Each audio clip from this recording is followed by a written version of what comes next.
I'm Kim Trathen, and this is episode 22 of Girls Talk Business. I am really excited about my guest that's on today because so often as women, we are really, really good at taking care of other people and supporting other people and encouraging other people. But my guest today, her life's work is to really teach other people how to incorporate self-compassion into their lives. So my guest is Bri Luginbill, and I am just waiting for Bri to hop on, and then I'll be able to add her. Oh, Bri, I got notified that you're on. So let me bring you on camera a minute. Hi, Charnay. Right, Bri, you should have a notification that you have to accept, and then through internet magic, internet magic, we're a split screen. I love it. Welcome, welcome. I'm so excited to have you on today. Hi, I'm so excited to be here. Thank you. Yeah, so I was just starting to say that as women, we're so good at supporting and encouraging other people, but that oftentimes we don't show ourselves that same type of support, encouragement, and compassion in our lives, and that we really are our own worst critics. So I wondered if you could start out by talking a little bit about your business and how I should mention too, I want to make sure I get this right, so I was going to read it. You are a speaker, a coach, and a body image advocate. Did I get that right? Yeah, that's perfect. Yep. Excellent. Right. And then you also host a podcast called Compassionately You. So can you talk about your business as a coach and a speaker, what your mission is with that, and then also what your mission is with your podcast, and just start out by letting everybody know what it is that you actually do and who you help, who you serve? Definitely. So my mission as a coach and a speaker is to try to inspire usually different women, but I've also talked with men before as well. And I try to get to like the root core of who we are. And especially with the self-compassion, like what has defined us in the past and what can we learn from with that? But what can we also just like apply kindness to if we didn't like something that happened, whether it was a situation or other things, or we all go through failure, and how we can move on from that and learn, but also not dwell in the past and like beat ourselves up. Yes. And part of I do that as a speaker and coach is because that's what I needed. I wish there was someone out there that had done that for me and with me, because that is something that I struggled with a lot, and I think we all struggle with daily. Yes. And so just learning those different like tools and resources, but also it's just really hard to accept your own kindness. And isn't it funny how your brain, if you do something that you view as a failure, or you let somebody down, or somehow you screwed up on something, it's funny how your brain, it's almost like you get OCD about it. Like you can't let those thoughts go. So it's really important work that you're doing. It looks like we have a few people joining us live. Hi, everyone. I'm so excited to see you all on here. I always like to ask early on in the Girls Talk Business episodes for people to drop where they're watching from. It's super exciting when you see different parts of the world pop in where people are watching from. So whether you're catching the replay or joining us live, share where you're watching from. Bri and I are in the same town, so we are both in Michigan, which is super fun. And I see we have some other local gals on here right now. That's awesome. So that is great. So when did you talk about when you launched your business, and when did you launch the podcast? So I kind of launched them at the same time. It was in August of this year was when I really launched my speaking, coaching, and the podcast. I have a second business called Better Body Image Conference that was launched last November, and that is something I co-founded too with Connie Flax. So that's super exciting. Yeah, and that kind of was the spark to see like I did something that was kind of what I've wanted to do, and maybe I can add my own personal business to it as well. I think sometimes it's easier to create something that's not just you first, which is what I did last year, and then you see, okay, I actually can do something that's I can do this. Yeah, so that's everything kind of happened in August. So. That's awesome. So before you co-founded Better Body Image, right? I need to get my words right. What were you doing before that? Had you started another business before that? Was that your first entrepreneurial venture? So yeah, I also started another business with another partner. It was a photo company called People Picture Company. So amazing. Was my partner, and then Autumn Johnson was another partner in that as well later on.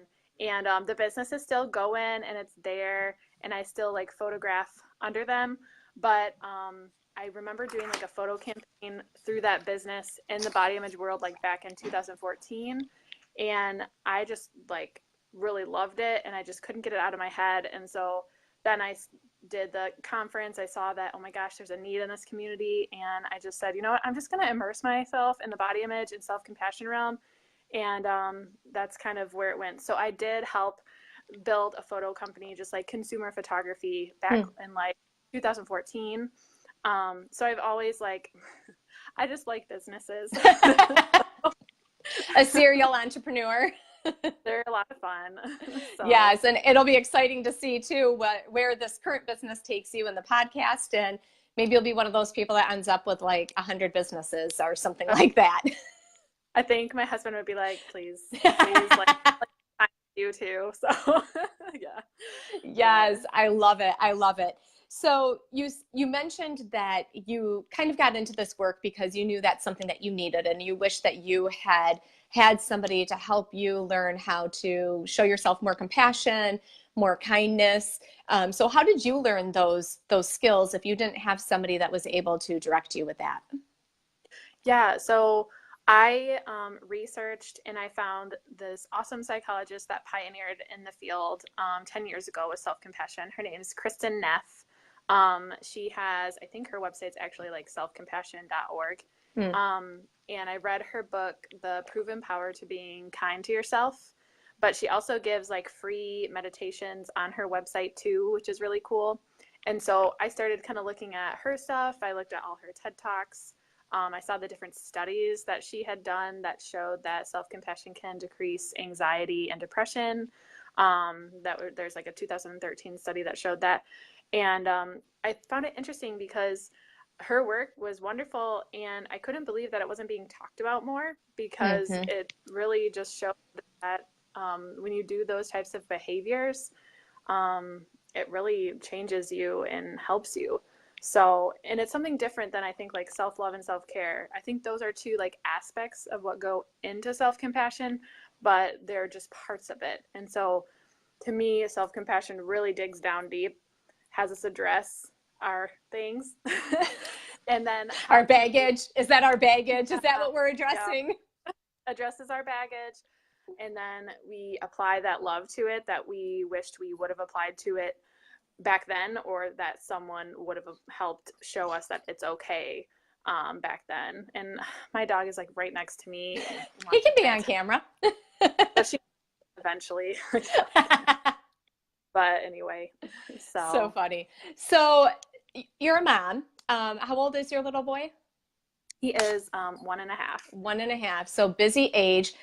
Knowing everything that you know about self-compassion, do you think that affects you as a mom? Oh, definitely. I really started getting more into self-compassion, like super digging deep once I had him.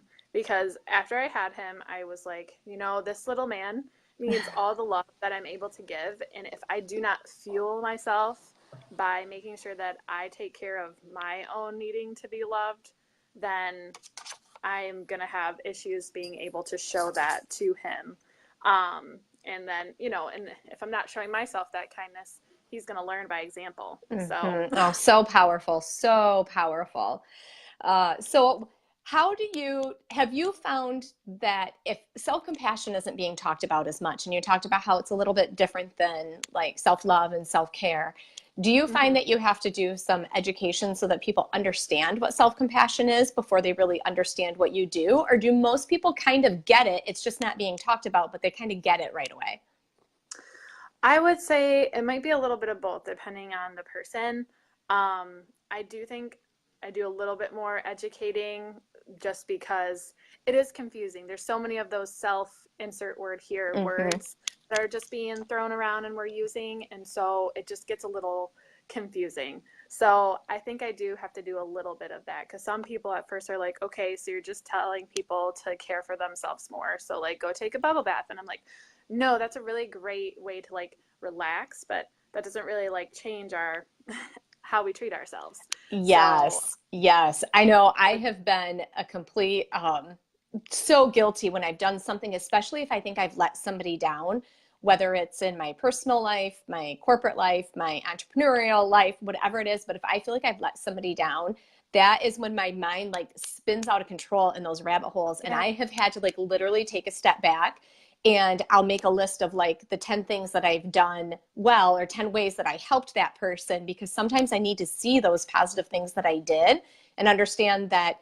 And usually I would say 9.9 times out of 10, it's blown up to this huge thing in my head where it wasn't even really that big of a thing to the other person or whatever that, but my mind like spins it out of Yes. control sometimes.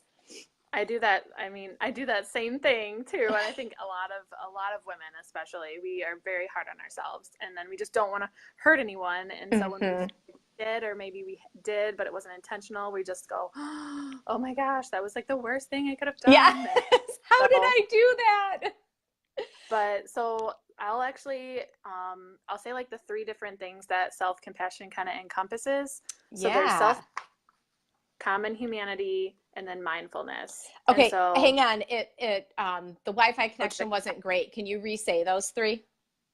so the three things that really encompass self-compassion is self-kindness, common humanity, and then mindfulness. Oh, wow. So this is all like the psychologist Kristen Neff here, because she's the one that pioneered the field and did the research. So I'm going off of like her examples, but of what the definition is. And so the self-kindness is like how we usually give people the benefit of the doubt, but we should probably apply that same principle to ourselves. So when we are going through a suffering time, or we make a mistake, we make sure to give ourselves kindness in that situation, and know that like our intentions, just like we would say someone else's intentions probably weren't to harm, ours probably weren't either.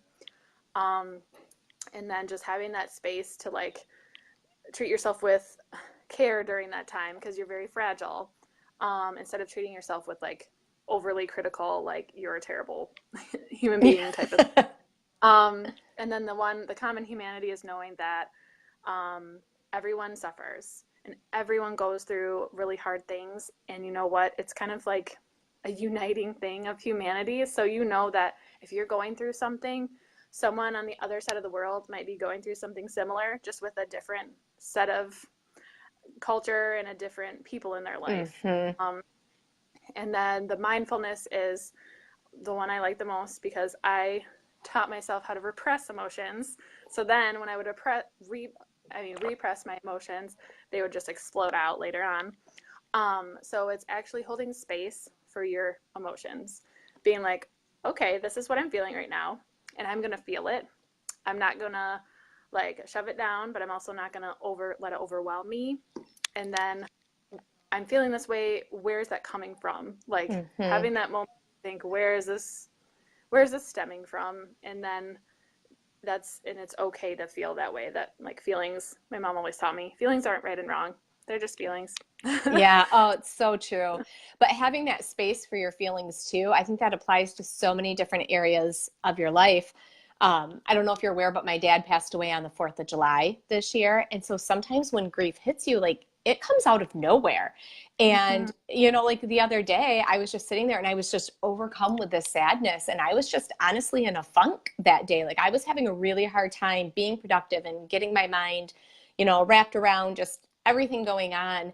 And I'm sure just with the holidays coming up, it'll probably happen to me more frequently now, just to be brutally honest. I think the holidays are hard after you've lost somebody. But it's like for this 1 day period, I had to give myself space to think about my dad and think about those emotions. And so I think no matter what type of emotions you have, allowing yourself to have that space to really feel them and not push them down, Yes. or pretend like they're not there, block it out. I think it's really helpful in the long run. It's hard in the moment sometimes to feel the feelings that are there, but I do think it's really helpful and healthy in the long run to actually feel those emotions. Oh, 100%. that's so powerful, so powerful. So talk a little bit about kind of what were you feeling prior to discovering this whole world of self-compassion and really learning about it? Like, did you deal with like anxiety type things, or what types of thoughts were you dealing with that were difficult for you? Oh man. Okay. So here, yeah. Open So that can.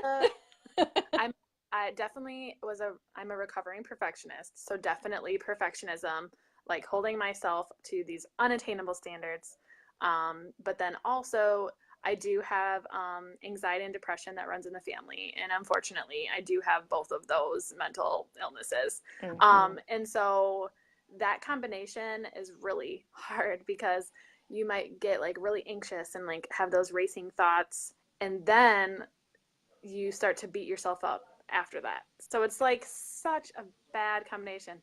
But I know so many people who go through that similar thing because they have it as well. And what I liked about self-compassion was that it did have studies that showed that people who have both of those, this is like a really really great coping mechanism and like way Okay. to those thoughts as well as behavior that you do. And so I think I really like, even though I researched a bit before I like launched my business, when I had my son is when I really like, I was like, I need to get it together. I also had Yeah. really hard postpartum. I knew I was like going to have like, it'd be a higher chance that I would go through something. And I knew it. And it's hard when you like logically know it's happening and you're just like trying to change so much, Uh, but you're just letting yes. it. So I think through those things, like always having those types of anxious thoughts ever since could remember, and then also just beating myself up too much. And I'm like this. I tried so many different things. Like I tried medication. I tried other things. Sometimes the medicine would help a little bit, but I'm like I need some kind of like thing that also is going to like be a daily thing that I'm doing, and I need to Yeah. reach the way that I do stuff. Yeah. So And do you get into some of the, I would, I don't know, their mindset work, but I would think of some of them into the self-care realm too. Do you do like meditation or positive affirmations? Like, do you do those types of practices in your daily routine? I would say I'll do yoga moderately, so maybe like 3 times a week, and then I thought you were definitely going to say 3 times a year. So I think you're doing pretty good. ah, sometimes it's 1 time a week, sometimes it's 1 time a month, but and then now the exercise that I do a lot is like when you have those racing thoughts, I've learned like how to stop them, centralize it, and be like, okay, is this thought actually something that is true, or is it probably not? So usually, Mm, with I think I upset this person. Oh no, what do I do? And it's like, no, I definitely haven't upset this person because they've only shown me like kindness, and yeah, I'm just like reading way too much into things, or my mind is just that's my weakness, so it's going to that place when I'm overtired or when I've up yes. like that.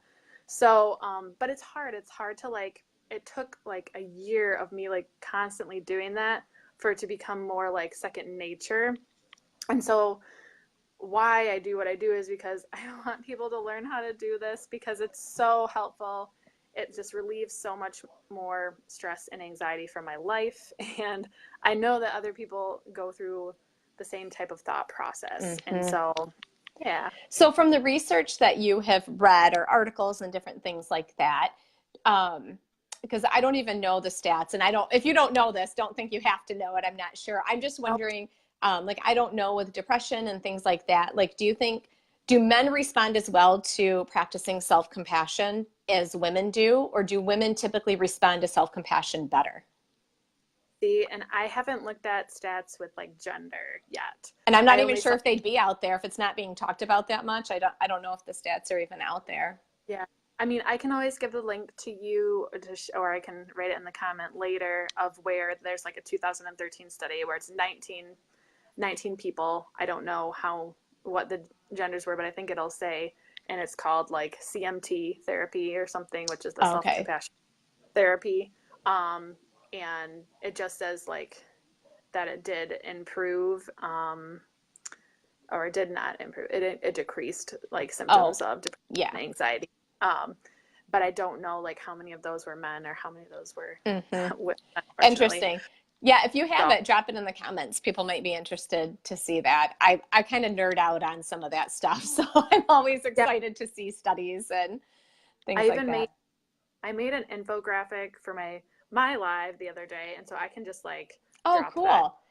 It has Yeah. the link too, but it has like three different articles. One actually came out in the New York Times this year too about self-compassion, so I got really excited. Yeah, that's really cool. Awesome. So why don't you talk a little bit about your business? Like how do you coach people with this? And what are the kind of what does it look like if people want to reach out to you and find out about working with you? What does that look like? Definitely. So I do I do a free strategy session when people are first thinking about wanting to delve into this realm of one-on-one coaching. And we kind of just go through, I have a worksheet that we do together. It can either be virtually or in person. And we talk about what they want to work on in their past. Is there something in particular that's just like they've really been dwelling on?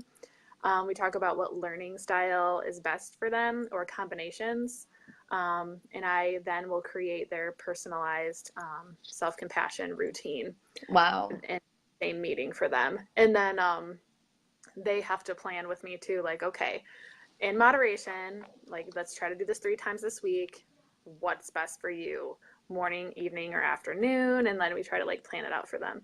And then if they decide they want to hire me as their coach, I have different packages. It goes by, I think I have like a 1 month, a 2 month, and a 3 month package. And it's usually like a once a month meeting, virtually or in person, where we just kind of like touch base. I'm your accountability partner.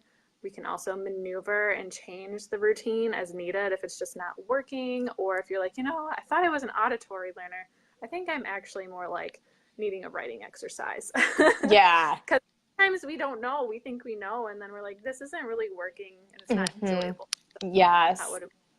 Oh, So that's wonderful. So what would you say? I wanted to look, sorry, I keep glancing down at your amazing application that you sent over to be on here. And I had circled, let me find it. I had circled something that I wanted to bring up. Here, and the application, when I had asked if there were any specific pieces of your journey that you would like to share on the live, you had said that your biggest critic and obstacle will always be yourself. And then you expanded on that a little bit. So before you talk about that specific piece of it, or while you talk about that specific piece yeah, of it, will you share too if that's something that you personally dealt with? definitely. So yeah, I definitely think our biggest obstacles are ourselves. And personally, definitely me, especially going from like I worked with a bunch of different people to now being like more a solopreneur. So I might just be alone for most of the days unless I have me. Um, Man, you learn a lot about what you are really strong in and then what are your things that you need to work on. So, like a personal example is I love connecting with people. I love talking with people. Things that are harder for me, content creation, aka why I have you as my coach, and um, and then other things as well. Like I think sometimes I am really excited about doing a ton of things, and I want to do them all like right now, and put way too much on the calendar, and then I get overwhelmed. So I've had to learn how to not do that where I put just enough on the calendar, or maybe one week I put a little bit too much, so the next week I try to put a little bit less. But it Yeah. is hard because um, we're our own biggest obstacles. And other things too, like all day I could just create meetings with people because I just love meeting people, and that's wonderful. But then if I don't put space for my planning out my content or like other things, it's not going to get done. Yes, So one of my prior guests on Girls Talk Business, I think it was one of her top two tips, and it said, "Don't get too busy working in your business that you forget to work yeah, on your business." And it is so true. If you don't set aside time for whether it's growing on social media, your email list, developing those relationships to bring new clients in, like at some point that pool of clients that you have is going to be done working with you.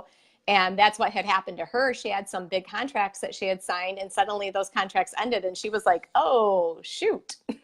I don't have anybody else in my pipeline," because she was yeah, so busy serving those clients that she didn't work on that kind of longer term strategy of growth. So, so how did you work through that mindset of kind of getting out of your own way? Or is that something you think you just continually work on?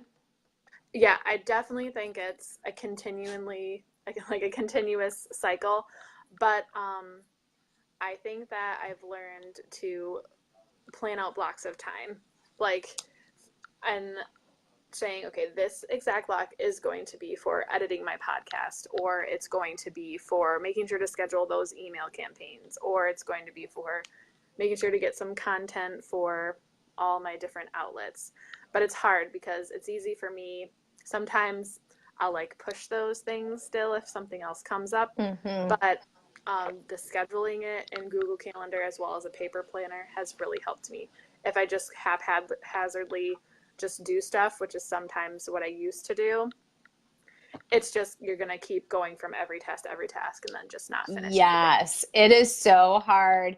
Scheduling is like the most important thing to me. Or there was one day I sat down, it was like a Saturday or something, and my husband was home with the kids. So I felt like I kind of had free reign of my time, if you will. You know, it's not like I had like a meeting scheduled or like have to pick up the kids at school at a certain time. Like we were just home. And I suddenly realized I had like 16 tabs opened up in my internet browser, and I was bouncing between, and I was like, what am I doing? Like, this is so inefficient. But I had to like rein myself in, like, oh, okay, calm down, Kim, make your list. What are you focused on right now? Now focus on that. It was so funny how it's so easy to slip back into those old routines and those old patterns if you're not conscious about how you're spending your time and what you're actually doing.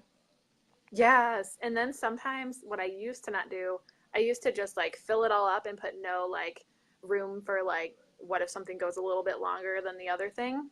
Yes.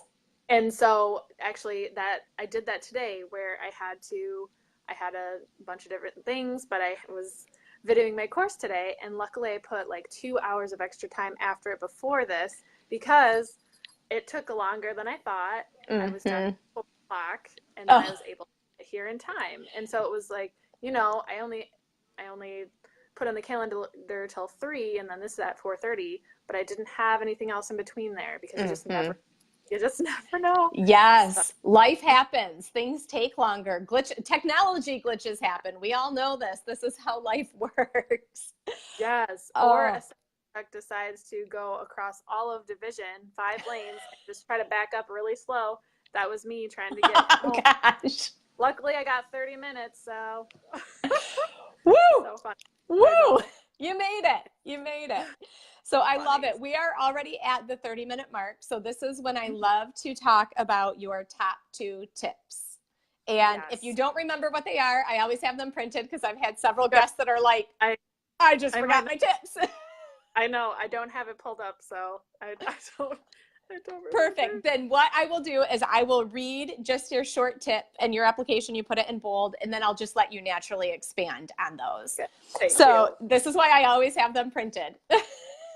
So your first tip, I love it. Short and sweet, 3 little words. Don't give up. Yeah, don't give up. Things sometimes, like we already said, take longer than we want them to, whether it's one of the tasks to get to a big goal or whether it's just a small little task that ends up taking way longer than you would have thought.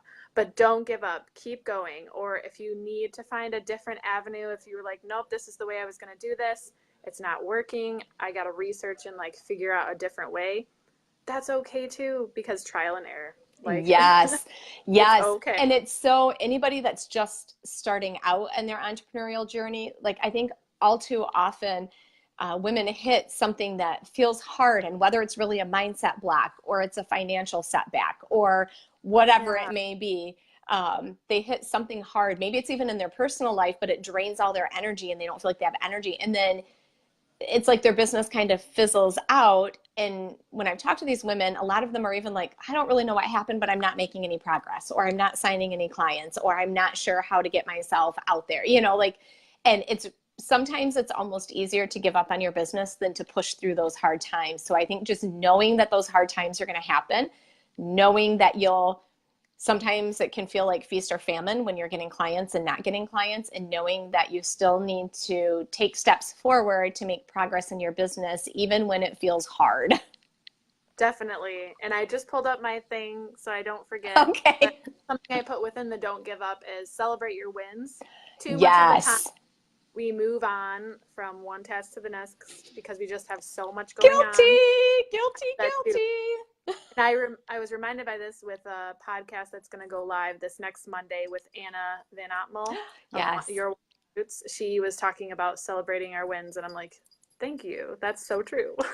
So It is. And I will sheepishly admit that finally, sometime this summer, I can't remember exactly when it was, maybe in August, I suddenly looked at my husband and I was like, we should go out for dinner or something, because I've signed my first client and signed other clients. I've gotten 2 of my first ever articles published. And there was something else too. oh Um, my, there yeah, was you some definitely. other, yes. Oh, I had launched Girls Talk Business, and that was a raving success.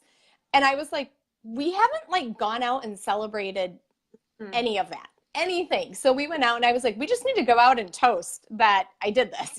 Like I have officially launched my business. It is officially running, and I've hit all these other milestones in there. And we hadn't like officially celebrated anything. It was like we just kept going on with the days. And I think I'm super guilty of, it's like, okay, that's great, but now the next goal. Like you just instantly start looking what that next thing is that you're working toward, and you forget to really intentionally pause and celebrate the work that you've already completed. Yes. And I mean, I know that's like such a great part of us as entrepreneurs because we'll just keep pushing ourselves and keep going to the next thing. But yeah, taking that pause and celebrating is just so needed. And It it's is. a for myself. These are all things I tell myself too that I'm telling people because it's what's hard for me. Yes, So, I know. And I I actually, all the women that I've talked to, I haven't had this conversation with all of them, so maybe that's not a fair way to word it. I have yet to meet somebody that tells me I am fantastic at celebrating my wins. Like I think it is kind of the personality that draws entrepreneurs, that you're just very motivated and driven to grow your business and serve more people and work in your passion, and you kind of get so focused on serving the next person that you kind of forget to pat yourself on the back and take a moment to acknowledge your successes that you've had. So I think it is pretty common, definitely. unfortunately. All right, And then, let's dive into your tip number 2. You said you have it pulled up now, right? yes, I got it. So, tip number 2, 3 words, oh no, 4 words. Listen to your heart. So, there are going to be lots of critics, not just your own self, but other people that are going to say, oh, you're doing this. Let me tell you X, Y, and Z. And they'll offer you advice when you don't even ask for it. Yes. They'll give you direction when you're not asking for it. And sometimes it's helpful. Other times it's just like, no, you'll get too many people saying things and they're all conflicting messages. And you're like, oh my gosh, get so overwhelmed. So really, it's what you feel in your heart is where your business should go, and what it should be doing is what really matters. Yes. So it's wonderful. People always want to help. We're all that way, but it's what you get the most joy out of, what's going to serve your consumers the best, and that's really what matters. And I found it's hard too that, so like with me launching my coaching business, and I run, obviously it's an online business. I don't have any brick and mortar location or anything like that. But I found that certain people in my life, and I've talked about this before on some other shows, but certain people in my life were very critical of me wanting to launch this business because they didn't even understand the online space. They're not in it at all. And I finally had to come to terms with the fact that, yes, if you're talking to your ideal clients, you need to make sure that it's very clear what you are doing and how you help and everything like that. But I finally had to realize that when I'm talking to people that I may love, people in my life, but it's not my job to educate them about how an entire online business works. It's not my job to get their buy-in. And at the end of the day, these people are very happy doing what they're currently doing. If they ask me questions, I'm more than happy to tell them, but it's no reflection on my dream and my vision just because they don't understand the online world and how to run a Yeah. business in the online space. But that was something I really had to work through. It took me a little bit to come to terms with that. Yeah, yeah, no, and I feel like yeah, similar with you too. It's like the online business scape is just a very different concept for a lot of people. And so it's like you do what? And it's like, I don't even, yeah. Next Yes. time this do what you're doing and we're doing things. So Yes. And I think that applies too with listening to your heart, that I've seen a lot of women too, that again, it is great to invest in yourself and learn more. But sometimes when you start following all these different experts out there, and then they all have different advice on what worked for them, because every business is unique and every person has their own strengths. And just because webinars work for one person doesn't mean webinars are going to work for everybody. It kind of, yes. but they start following all of these experts and they suddenly get stuck in this cycle where all they're doing is consuming content and they're not creating anything themselves. They're not making any real forward progress in their business because they're spending all of their time reading other people's work instead of creating any work of their own. And I think same thing, if you really listen to your heart and it is great to you need to be knowledgeable. Like, I'm not trying to say don't Yeah. educate yourself. You Um, need to be knowledgeable, but don't get stuck there. yes, and you need like select few people where you do go to them for like maybe not exactly advice, but like, hey, I have this idea. I need you to proof this, or I want your Yes. of X, Y, and Z because you're this X, Y, and Z expert. And have those select few people, less than maybe this many on my hand. But you know that they're going to like really know what you're already all about and who you are and what your business is, and then they're going to try to help you get to where you need to be, but with what your mission and your calling is. So Yes. Oh, I love that. It is so true. I shouldn't say nobody. Most people don't do everything 110% themselves without having this like power team behind them of people that they can bounce some ideas off of. Or, if you need something edited or, proofreading done or something like that, it is always great to have those trusted people. But I agree, a few trusted yeah, people. yeah, few, because and I totally am guilty. When I first was trying to launch this, I would stay up really late because I was just so excited, and I would like take all these free webinars, and then I was like, oh, I'm overwhelmed. I'm taking all these free webinars. Yes, yes. Overwhelm and burnout, I So, think, can both sink in because oftentimes in those early stages, you get stuck in that consuming, and then you have like all of these ideas swirling around in your head, and it's hard to formulate then what your plan is going to be after consuming 50 hours worth of webinars or something. definitely. Yes. Oh, all right. We are 37 minutes in. So you had an offer that you were going to talk about. We talked about your business and you alluded a little bit to this, but can you share the offer with everybody and let us know too if this is only for local people or if this is for regardless of where somebody lives? So yeah, this is for anyone because I can also do this virtually. So you don't have to be local to Michigan. You can be anywhere. Um, but I wanted to offer my self-compassion strategy session for only $25, super inexpensive. It'd be a one-on-one meeting with me, probably right now via Zoom. I said via Voxer at first, but I only have Zoom right now. Okay. And that's just where we run through that little sheet that I've made up for the session. We talk about what you want to work on in your past. We talk about your learning style. I create your routine right there for you within the session. If it is a guided meditation, because I have done audio meditations, I will probably create it later that day and then I'll get you an MP3 file. But besides that, I usually create them right there. So Awesome. Awesome. Is this only available for a certain period of time or is this at this point available indefinitely? I would say I'd love it to be available till like the end of 2018. So Awesome. December 1st, midnight, 2018. Even if you just email and is like, I'd like to book this and it's midnight at the 31st of December, I'll still get you in. So Awesome. Awesome. What a great, great offer. So, ladies, whether you're catching the replay or you're on live, take advantage of this. It'll be so, so helpful to really figure out what the right self-compassion program is that you need and what tools and things like that can help you kind of move past if it's that prior pain or whatever it is, but help you move past and deal with and really show yourself the compassion that you deserve. So, Bri, it was so great to have you on. Everybody who has left comments, Bri and I will both check. I'm speaking for Bri. I hope you'll check the comments afterwards and respond. definitely, I'll definitely check. Here, Ian, do you want to get in here? I'm trying to get my dog on camera. What? There, she's not. I'm leaning like I can see around the corner. I feel like I should be able to. She's just been like jumping up the whole time. So I heard one of my huskies trying to open my door a little bit ago. I could hear him like hitting the door handle with his nose. That's cute. So funny. I love it. Well, I will update the description of our video here shortly. I will drop all of your social media links in there so that people know how to get a hold of you. I will make sure to write up the offering, and then you and I will both respond to any comments that are left. Everybody that has joined us live, thank you for joining us live. If you're catching the replay, make sure to tell us that #replay.